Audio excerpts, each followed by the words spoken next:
Okay, good evening, everybody. Good evening, and welcome to our weekend Q&A training. And we are going to uh, go through. Uh, I have traditionally done what I call my Thanksgiving address, and even though it's the day after Thanksgiving, I'm going to go ahead and do it to keep up the tradition. I've done this every year, I think, since 2015. Now, I don't have them all on YouTube, but I have done this. I think since 2015, 2016, I do a Thanksgiving address, and I'm not gonna do anything any different.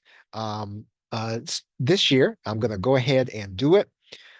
Um, as a side note, the instead of doing a Black Friday offer, what I have been doing this weekend is I have been adding to one of the courses that I launched on Wednesday. And so if you want to keep track of the bonuses that I am adding on a daily basis, you can do that at the plrshow.com/new. You will see that. And then you will also see it at the plrshow.com/B tracker. And that'll be where you can track the bonuses. That will be until the next launch. Now, when I do the next launch, which is going to be the Go High Level Sub Account new videos on Wednesday, I will be removing these. I'll be removing the bonuses, just so you'll know. So they are on the sales page now, and they are in the course now. So if you go in the course area, you can access those bonuses. But as soon as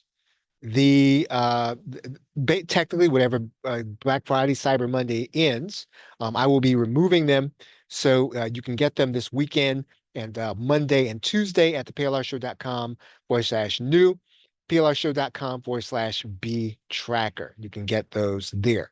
Now, if you're an Ultimate Insider, you don't really have a deadline, but you can also get the same bonuses. You can get them at the plrshow.com/insider BFCM, which stands for Black Friday, Cyber Monday. Again, that's only for Ultimate Insiders. You can get that at the plrshow.com/insider BFCM. That will allow you to use your Ultimate Insider discount in order to get the bonuses. Okay, so let's go ahead and dive in. This is my Thanksgiving address for 2024. And you'll find that some of these themes are things that I have talked about before. And I think that they are foundational and fundamental for information marketers and probably just about anybody in business. And where we are right now, in whether you're an affiliate, whether you are a product creator or a blogger, however you are, whatever you're doing to generate income online, we all have a lot of forces that are moving for us and with us. And we have a lot of uncertainty due to the rise of artificial intelligence. And so, like everything else, and we're going to have to be ready to. Uh, uh, I don't like the word pivot, but we're going to have to be able to move with the flow of things, and continue to find the customers that we want to take care of and take care of them. And so one of the things that I would encourage you to think about is where AI fits into your business, because you will be pitched on every solution there is. Count on that. And so one of the things that I would think that happens, I think it happens to me, happens to just about all of us, is low cost AI tools are being pitched to you every single day. In addition to AI functionality is being added to all of the platforms that you use.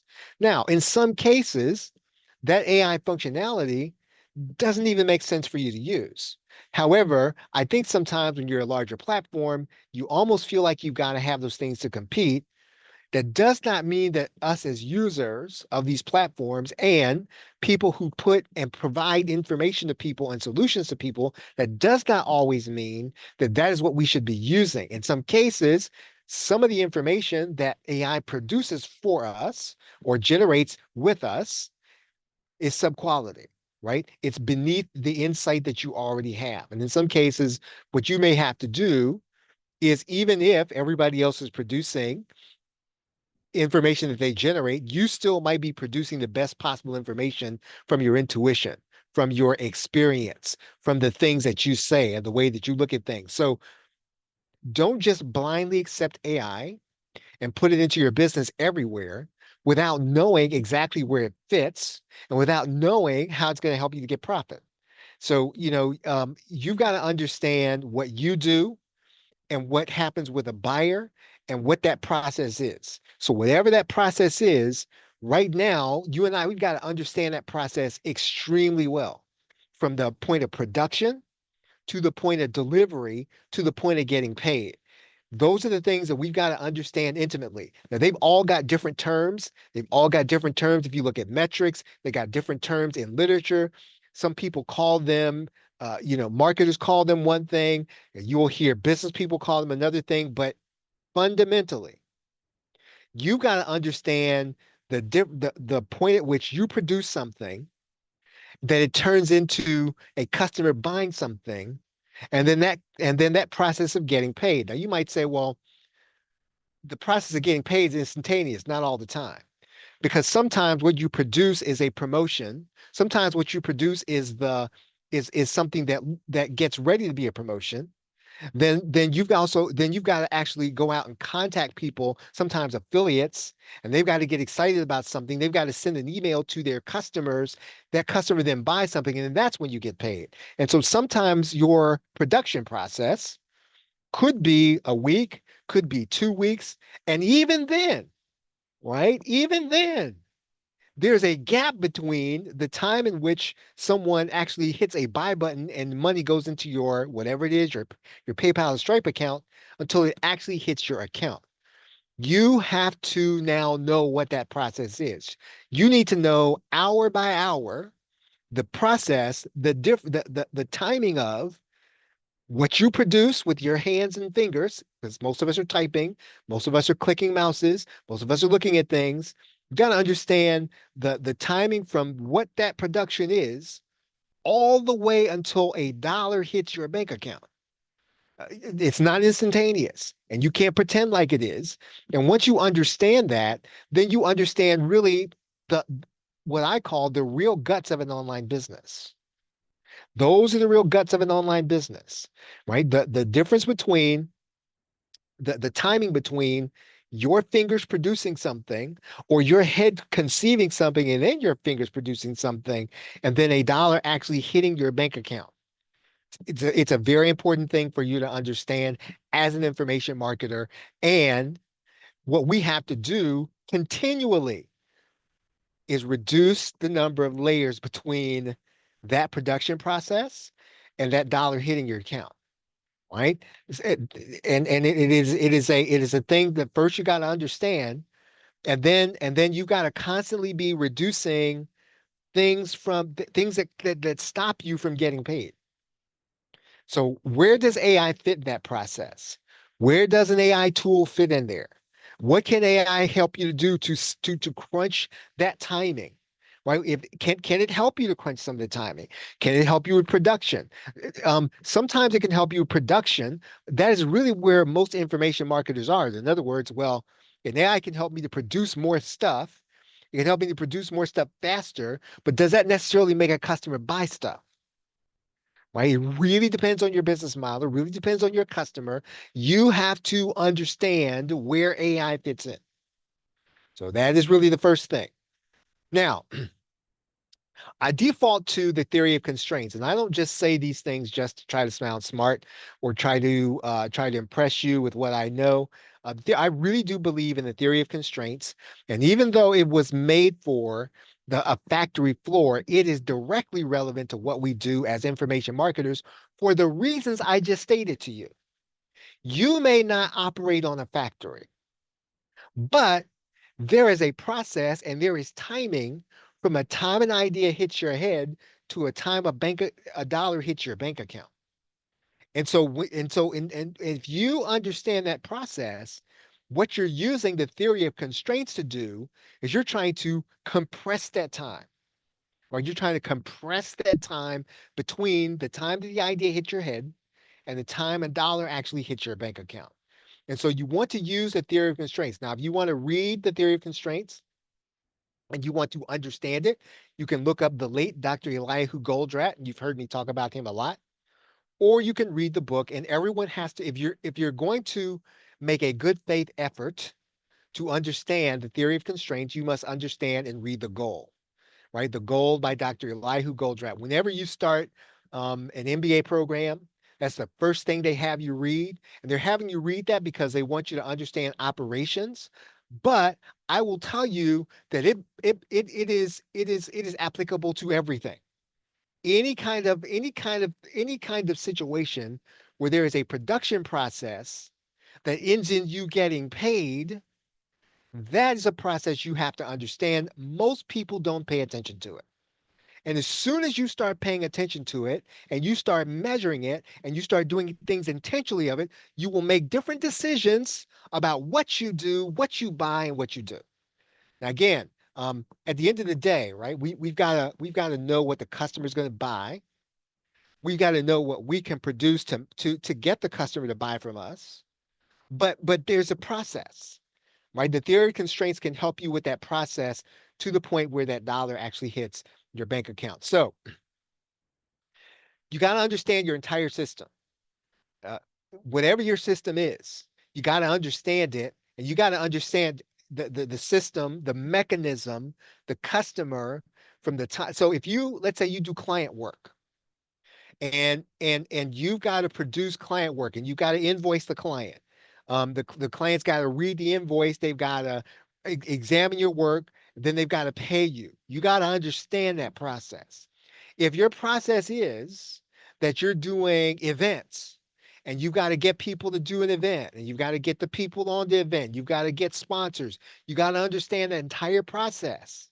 And you've got to look at the entire system and what it does, how much energy you have.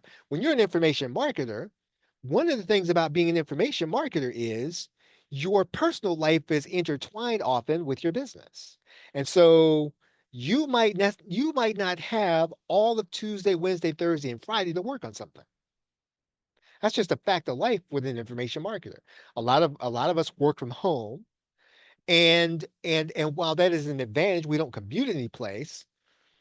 We can be interrupted if we're not careful, and we can we can give up on some time that we might have designated for work in order to do something that needs to be done in our workspace or in our home space.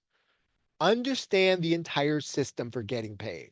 Understand it, right? To the point where you know hour by hour the difference between the time in between the idea that comes to your mind or the booking of the client and the dollar hitting your bank account. Look at your entire system because some of your system is going to be marketing and getting new clients. What is that process? When does it happen? When do you do it? Is it part of a system? It must be a system. Look at your entire system, understand it, and I would encourage you between now and the end of the year that if you're a visual person, map it out, right? Map it out. Write it, put it down one day, right? I come up with a product idea one day.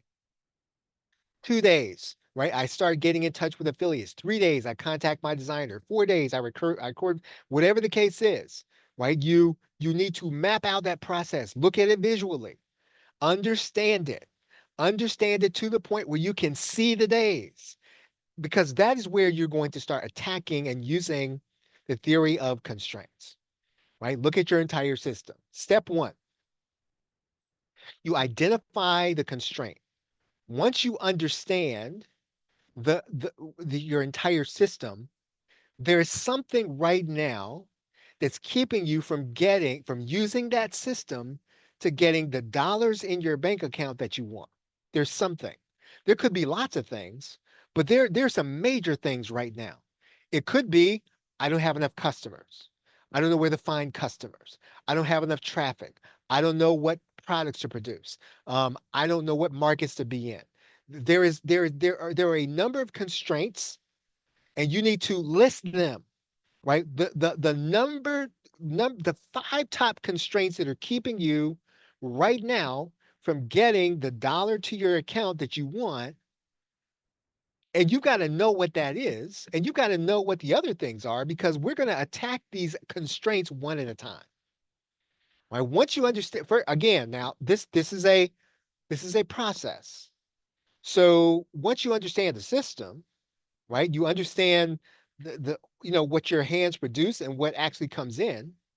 Then you start looking at the constraints. What's keeping you right now from getting what you want into the account? What's keeping that from happening?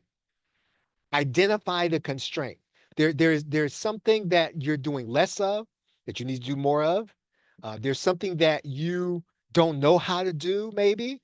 It could be you don't have the right tools to do it. It could be you don't have the right training to do it.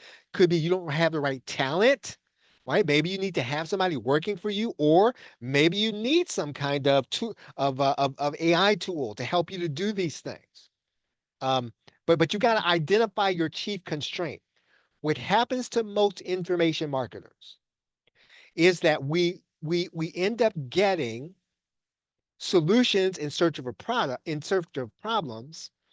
We buy the solution, we set the solution to the side, and sometimes out of guilt, we bring in a solution to solve a problem that doesn't exist because we feel bad that we bought this thing. Right? Well, surely this thing has got to be able to help me. Maybe it does, and maybe it doesn't. So you got to identify the constraint. What is keeping you right now? What is your chief constraint that's keeping your system from making the dollars come into the account that you want to happen? What is the number one? And you should have maybe 5 or 6 of them, but you're only going to focus on one. What is the number one constraint? Because typically there's always one. There's one huge one that in most cases we can avoid by busyness. We can avoid by just being lazy, because it's typically a hard thing to do. We can avoid because we don't want to spend the money to go get a coach to tell us how to do it. Um, any number of things. But you identify what the constraint is, and you get real with it. What is your chief constraint? So again, what you don't want to do is you want to take up your resources getting solutions in search of problems that aren't necessarily the chief constraint. You solve the chief constraint first. What is your number one constraint right now? What's keeping you from getting what you want to happen right now? Step two is you exploit the constraint. Now, that almost sounds counterintuitive because I'm using the word exploit. But we've got to do is we've got to now say, okay, you know what? What happens if I do nothing but focus in on that constraint? I'm going to eliminate it. I'm going to put everything into making sure that it's not something that's solvable. So if it's I don't have enough customers, well, can you do something today and all the next week and all the next month to get more customers? Everything you know how to try. Exploit the constraint. What is the constraint? Exploit it, right? Work on it to the point where you know it's not going to work without some kind of outside intervention. Exploit it. Step number three, you subordinate everything else. So what that means is now you've got some things that you got to do for your business. So in some ways, the show's got to go on. But right now, nothing extra happens other than you eliminating the constraint. So extra appointments, people who, let's say, if you're prospecting, right? That has to continue. But if you're just kind of socializing and you're networking, then you're going to have to subordinate that networking until you solve the constraint. So solve the constraint, subordinate everything else. If you've got additional resources, put it toward the constraint. So you've got some extra some cash flow that came in that you didn't know was going to come in, put it towards solving the constraint. So in other words, we're focusing on the number one issue that we have, and we're going to eliminate it. Right. So that is the step three of the theory of constraints. So we've looked at you understand the entire system, right? So you know the process. You know what it takes from something coming out of your brain to something coming into your account. You understand that. You then identify what the constraint is keeping that from happening, right? Typically, there are 5 things. You're going to focus on one of those things, the tip top one. You're then going to exploit the constraint. You're going to put everything toward it so that you understand exactly how much of a constraint it is. And then we put all the resources toward that constraint, right? We subordinate everything else, all the extra dollars toward the constraint, all the extra talent toward the constraint, all the extra manpower toward the constraint. If you're going to stay up late, you don't stay up late doing anything else other than focusing on fixing the constraint, the constraint, the constraint, the constraint. You fix it. You fix it. Now, we're not looking to, and this is easy to do in information marketer, as an information marketer, is to focus on something and fix it a little bit, or to fix it for this month. We're not looking to do that. We're looking to fix this for good, permanently, right? We say, I'm going to fix the constraint. I'm going to fix it. Now, this has nothing to do with platforms and Black Friday sales or anything else. And this is about fixing the constraint. So you fix the constraint and you subordinate everything else to the constraint. So what is keeping you? You focus on that and you put everything toward that until it's solved permanently. Right. That doesn't mean that that the market won't change, may not have to pivot, but this is a process. And this is the process of continuous improvement. And this is how, as an information marketer, you continue to improve in areas that don't look like everybody else. Because if you do this over and over again in your business, you're going to be growing at a rate in areas that other people are not. And you're not then competing against other people in your market. You're really competing against yourself. You're competing against the best you can possibly be. And that is the place you want to be as an information marketer. You don't always want to look at what the market is doing and try to figure out where you can fit in and how you can compete against them. To some degree, most of us already know what our constraints are. And sometimes before you can effectively compete in the marketplace, you've got to fix production. And you've got to fix production to the point where you understand where the idea comes into your head and the dollar comes to your account. You got to fix that. So subordinate everything to the constraint. Then we elevate the constraint, right? So at that point, we elevate the constraint. This is where if we got to go buy some extra stuff, if we got to get some extra training, if we got to, so this is where we go and get outside resources. It becomes, the constraint becomes the number one issue, right? Until it's solved. Now, once you identify it and you subordinate everything else, right? The constraint is the priority, and you committed to solving it, then that's what you've got to go and spend your resources on. If you have to go get training, you got to go get it, right? There's no not doing it. If it requires you to go to a conference to solve the constraint, you have to go. If it requires you to, buy some kind of a program that, now, please do not fool yourself into thinking that by buying an expensive program, that's going to solve the constraint. It doesn't, right? It by itself will not. And so you've got to almost be directed and committed to solving the constraint before you buy the resource, right? Before you buy it. So elevate the constraint. And then we I have here avoid inertia. Avoiding inertia basically means that what we're doing is we go to what do we do next? Right? Once we solve this constraint, we move on to the next one on the list. Because all we're trying to reduce any friction. We're trying to reduce any friction there is between what happens in your fingers and your brain to a dollar coming into your account. We have to reduce barriers. We have to eliminate friction. We have to eliminate everything so that it becomes effortless. So that when something comes out of your brain, it's almost automatic that it's going to end up resulting in the system producing something that's going to come into your account at a level at which you want it to, right? The faster that you can do this, and with the effort that you want, the better you're actually going to get at this, and you can move on into some different things. So really, that is really the way in which you approach any problem that you're having in your business. If you are a consultant, um, I would I'm going to say that uh, I suggest you read the goal.